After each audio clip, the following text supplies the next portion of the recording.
Thank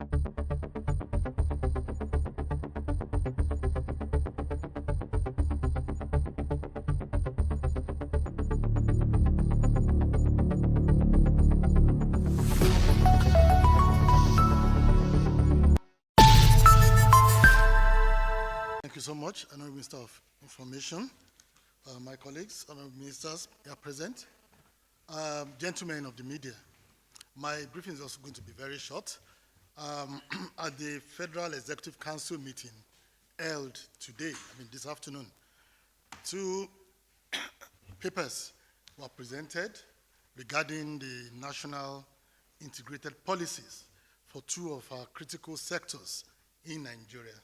That is the power sector and the marine and blue economy sector. The two policy documents were approved. This is the National Integrated Electricity Policy for Nigeria, was approved. And this is the National Policy on Marine and Blue Economy that was presented by the Honorable Minister for Marine and Blue Economy. The two papers were considered, discussed in details, and approved. For the National Integrated Policy on Power, is more like a comprehensive document, framework that is designed to transform Nigeria's electricity sector in alignment with national development objectives and international best practices. This is mandated by Section 3, Subsection 3 of the Revised Electricity Act of 2023. Even according to Section 3 and Subsection 1 of the Revised Electricity Act 2023, it requires the federal government, through the Federal Ministry of Power, within 1 year from the commencement of the Act, to initiate the process for the preparation and publication in the Federal Government Gazette on Integrated National Policy on Electricity and the Strategic Implementation Plan. This basically addresses critical challenges in Nigeria's electricity sector through comprehensive framework for sector transformation, for clear guidelines for sustainable power generation, transmission, and distribution, as well as integration of renewable energy sources for power or energy diversification in line with climate change initiatives and promotion of energy efficiency in enhancement of the sector governance. And the policy actually contains 8 chapters, which will be released to the media anyway.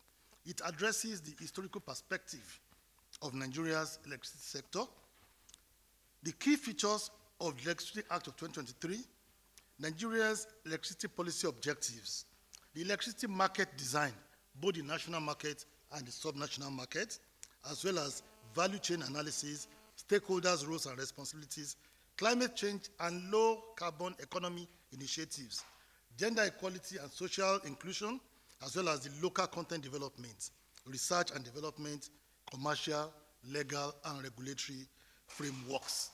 Before we presented this, or before we finalized, it involved a lot of extensive stakeholder consultations, which include state government entities due to decentralization as allowed by the Electricity Act of 2023, the civil society organizations, the academia, the captains of industry, donor partners, development institutions, most importantly, private sector participants, due to liberalization, also encouraged by the Revised Electricity Act of 2023. It includes consumer advocacy groups and all that. So we also recommended a 5-year yearly review of this policy to ensure sustainability, continued relevance, and adaptability to the power sector.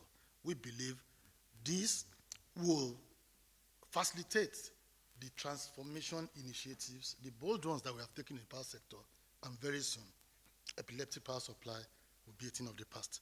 That is for the power sector.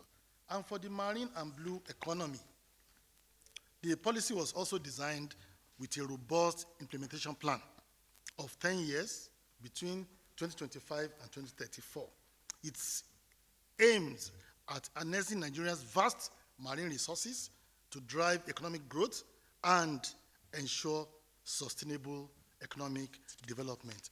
The objectives of the marine and blue economy integrated policy is to, number one, foster the sustainable management of marine resources to ensure long-term viability, to enhance governance and establish robust regulatory frameworks to support the sector.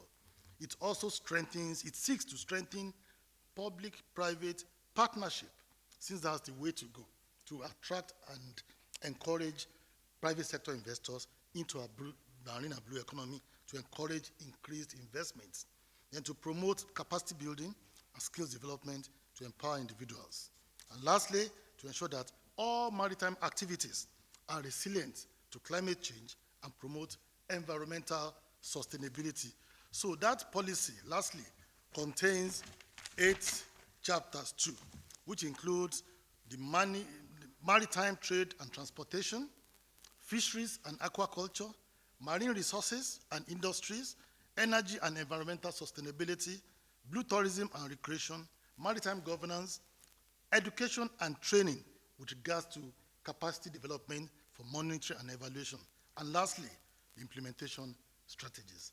These 2 policy documents were presented to FEC and they were duly approved. Thank you very much.